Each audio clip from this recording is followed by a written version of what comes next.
Hello again, and how's your low buy year going?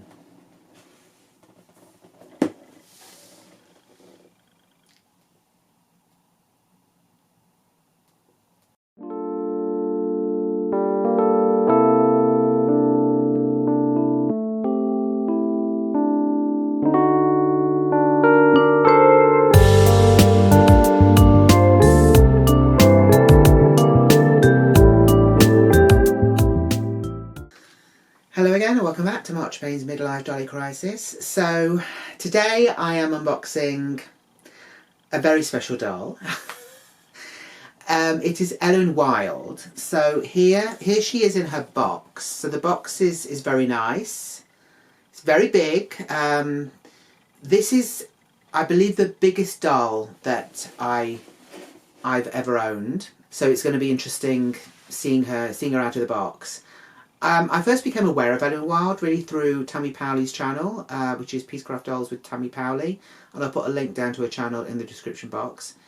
She has a few Elowen WILDEs and also Neema's. Elowen is kind of the main doll, kind of like the Barbie doll, I suppose, and Neema is her friend. I think there are other friends as well, but at the moment it seems to be that Neema is kind of the main one with her. They're basically released through Rachel Hoffman's virtual doll convention, which I will also put a link down to her channel in the description box as well. So Tammy very kindly put a post on her community tab on YouTube to say that the new Ellowyne and Neema were up for sale over on the virtual doll convention. So I kind of went over. I did want an Elowen WILDE doll. I also want a Neema doll. I knew I could only really get one because, you know, they aren't cheap dolls. I mean, they aren't the most expensive dolls, but they aren't cheap, that's for sure. So I kind of ummed and ahed about it. I put Elowen in my basket. I ummed and ahed. I took her out. I went back to the page. I put her back in my basket. I closed the page. I went back. Basically, I went back and forth a little bit, and then I thought, you know what, I'm just going to get it. One of the things that kind of put me off was the fact that she was a wigged doll, and I've never really had, you know, a wigged doll before, not like that. So I wasn't really sure how that would work, and I was kind of worried that, oh no, what's going to be if the wig keeps slipping off or whatever.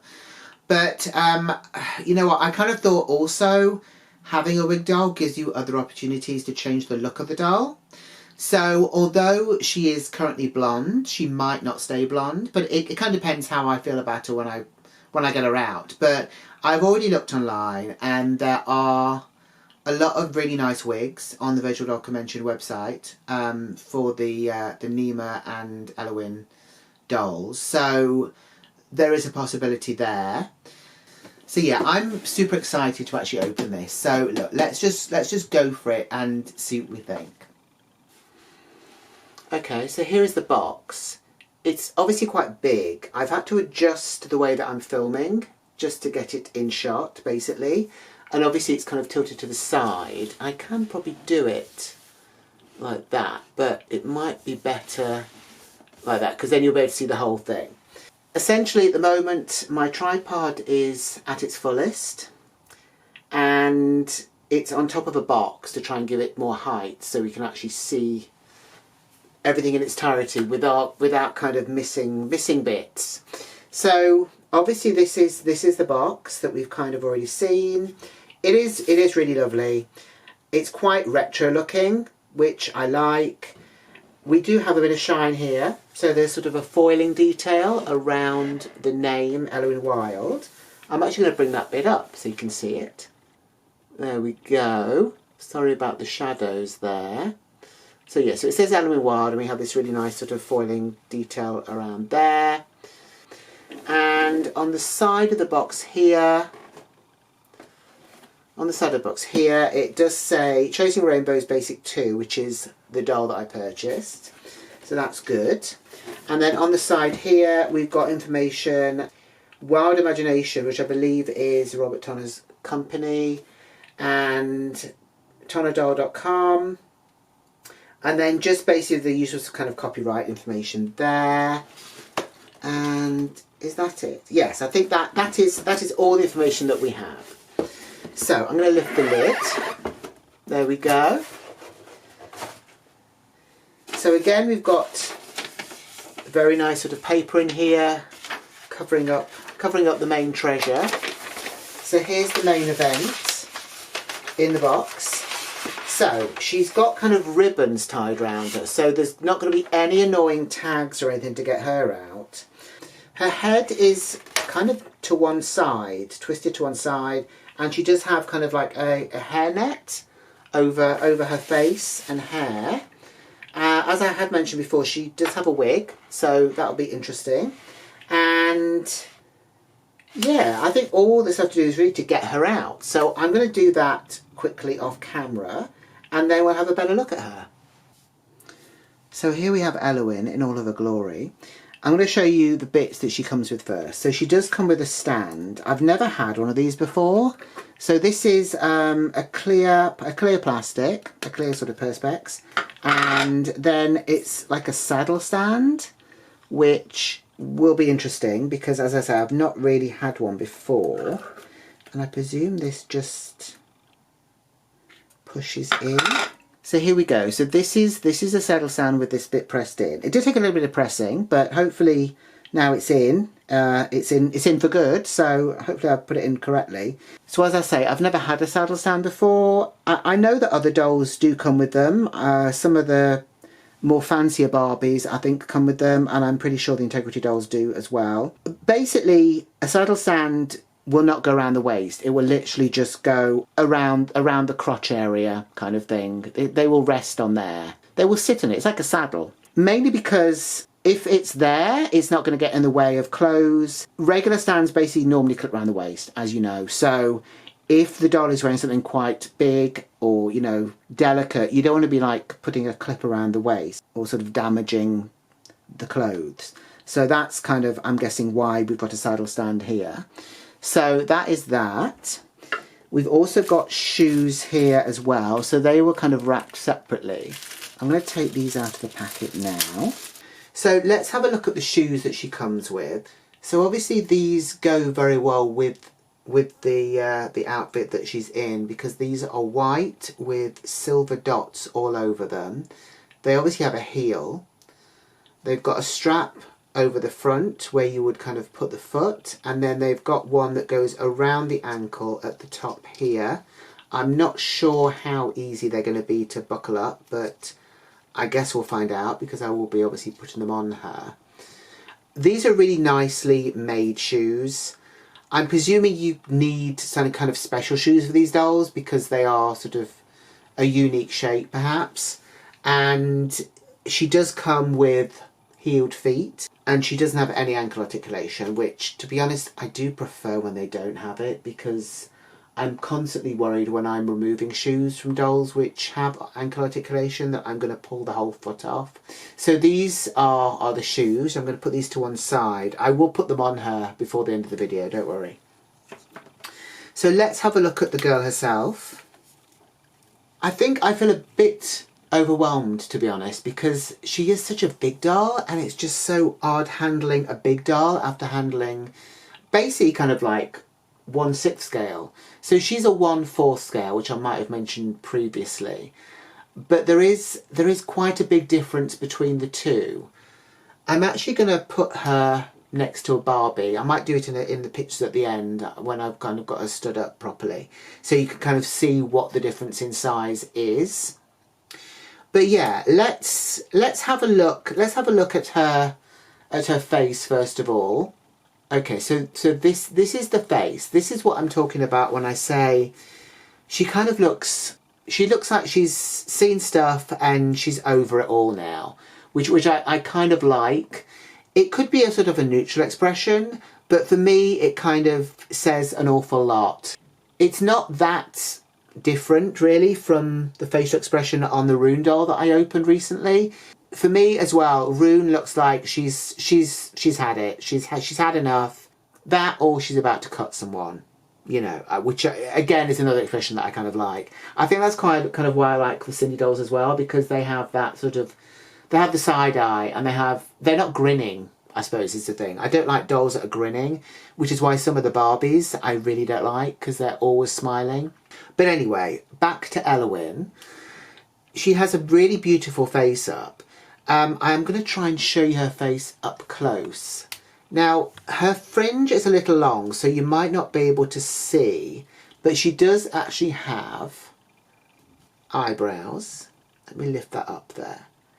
So she has eyebrows there, which are sort of painted on, and they're a kind of a dark blonde, I would say. She also has eyelashes. Let me put the fringe down before I ruin the whole thing. She does actually have eyelashes, which are glued on. So they are real eyelashes rather than the painted on kind. She does also have, by the looks of it, painted on eyelashes kind of at the side here as well. So eye makeup wise, I would say she's kind of got like pink eyeshadow, a deep pink. She's also got blushing on her cheeks, and she's got a pink lip as well. The face-up is really nice. It's quite subtle in a way, but you know, she's obviously wearing makeup. Her eyes are, I would say, a grey colour. I would say the eyes are grey or blue. But yeah, so that is her face. And her hair, so this is a wig, as I mentioned before. The hair is actually very nice. It feels like there is something in it, but I'm guessing that is kind of just to kind of keep the hair nice. It almost feels a little bit like the Blythe Stockdale hair, in that they seem to have a little bit of an oily quality to them. So she has a nice full fringe, which I do like. I actually would kind of like it if it was a bob, maybe. I did consider at one point, when she arrived, I might cut her hair. I don't think I'm going to, because I'd be worried about completely messing her up. But obviously, you know, there are wigs available, and there is kind of like a straight bob that you can get for her as well. So that's obviously something to bear in mind there. I was worried with it being a wig at first, which is one of the reasons I almost didn't get her. Only because I was worried that it might sort of come off, but it feels incredibly secure on there. And I believe that there's kind of like a Velcro piece attached to her head where the wig kind of sticks on almost. So that's pretty good as well. So it feels very secure, as I say, and you can kind of see underneath the kind of the cap that it's sort of attached to. And yeah, kind of at the back you can sort of see the netting of it there. So yeah, the hair feels very thick, despite the fact that obviously when you lift it up you can see where kind of like the netting is. I think if they went too much with the hair, it would just look giant, and it probably, you know, it wouldn't sit well on her. So look, there's a bit of extra light there, so you can hopefully see the face a little bit better. She is stunning. She does have a really stunning look about her. So as we go down the body, she's obviously wearing this, which kind of reminds me of a sort of a 20s dress, almost like kind of like a flapper dress, but without any sort of tassels and stuff on it. It is very short, so you know, it's almost like sequined lingerie in a way. And then underneath here we do have a pair of knickers. So they're kind of like a tan gauze colour, so they're almost not there. I didn't actually notice them at first, to be honest, until I was trying her out on the stand. And then I kind of noticed, oh, she does actually have some sort of knickers on there. She also has on her hands a manicure. Again, this kind of goes with the rest of her makeup colour scheme, really, and it is a kind of like a deep pink colour, or a sort of almost pinky red. So that's there. She also has a pedicure. Hopefully you can see that there. So again, they match the nails on her hands as well. So look, I'm going to take her dress off, and we are going to have a quick look at the articulation. So obviously if you're squeamish by dolly nakedness, maybe look away now. Okay, so here we go. So these were the knickers that I mentioned, and they've got this sort of elastic waist here, so there's no fastenings on this. The dress has got press studs on the back. I don't know if I mentioned that or not. So yeah, we'll actually have a look at the dress in itself in a minute. But yeah, let's have a look at the articulation on her. So she has articulation at the neck, so she can tilt her head like so. And obviously she can go kind of up or down. So that's quite nice. I always like when they can tilt their head because I think you can get some really sort of human qualities out of them. If we go further down, the arms will go up like that. They're kind of like on a ball joint. They will go all the way around as well. We have articulation at the elbow. So she can bend at the elbow there. And she has articulation at the wrist there. So she does have some quite good movements. She can touch her own hair. I don't think she can touch her own face, which I know is kind of a big thing with dolly folk and the articulation. Yeah, she can't quite touch her own face in the way that like a made to move Barbie can, or obviously lots of sort of BJDs. But you know, it's not bad articulation at all. We've then got articulation in the kind of upper torso here. So this moves back and forth, and does it move? No, it's just back and forth. So it would literally just move like that. So you can get a bit of movement there as well. There's nothing in the waist at all. There's no waist articulation. We then go down to the legs, and at the hip she will go straight out at 90 degrees. I think it's 90 degrees. And her legs will sort of bend out a bit and sort of come together as well. Not a huge amount, but a bit. We've then got knees here, and these will also bend almost, I would say that probably is like 90 degrees, I don't know. But yeah, pretty much a 90 degree angle there. You can probably see now better here the fact that the feet are high-heeled there. So getting shoes, you know, you might have to go to people who can actually make ones, especially for the doll. So that is her articulation. Let's have a look at the dress, and then I'll pop it back on her. So obviously it's covered in sort of silver sequins. It's very glamorous looking, I have to say. So there's silver sequins on a white mesh backing. There is a nice kind of detail around the top in that it's kind of been almost braided, I guess. It's almost like a braid, which is going around the top part of the dress, and then there are also straps as well. Again, they are sort of sequined. I think it's more of like, maybe like a holographic ribbon or something running through the braiding there. But yeah, so that's very nice. And at the back we have got a press stud.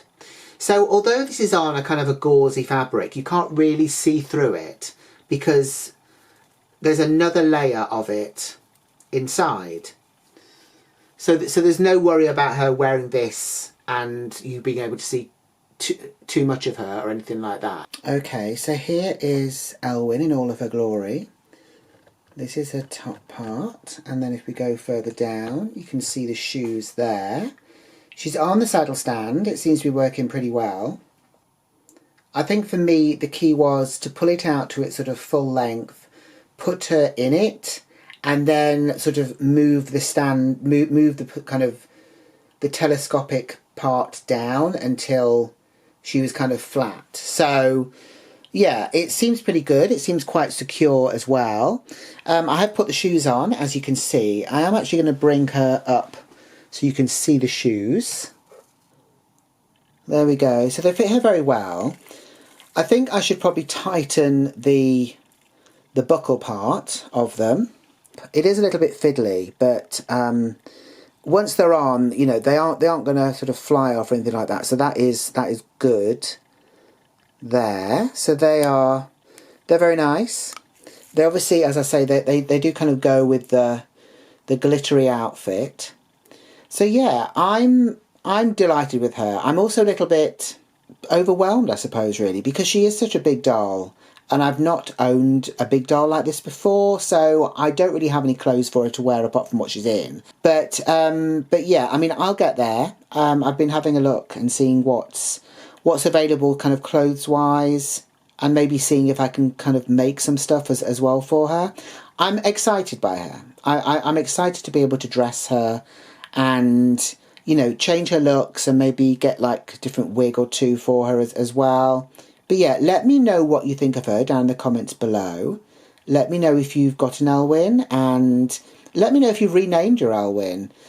I mean, I presume if you have more than one, you can't call them all Ellowyne. But then I've not really renamed many of my dolls, and I've got a lot of Blythe, a lot of Cindy's, a lot of Barbies. I've not really given them names. But yeah, let me know as well what you've kind of found with buying clothes for them and shoes and things like that. Because obviously I would like her to have a wardrobe befitting her. So thank you for joining me today to have a look at Ellowyne Wilde. And I will see you again very soon. So until the next time, take care. Bye.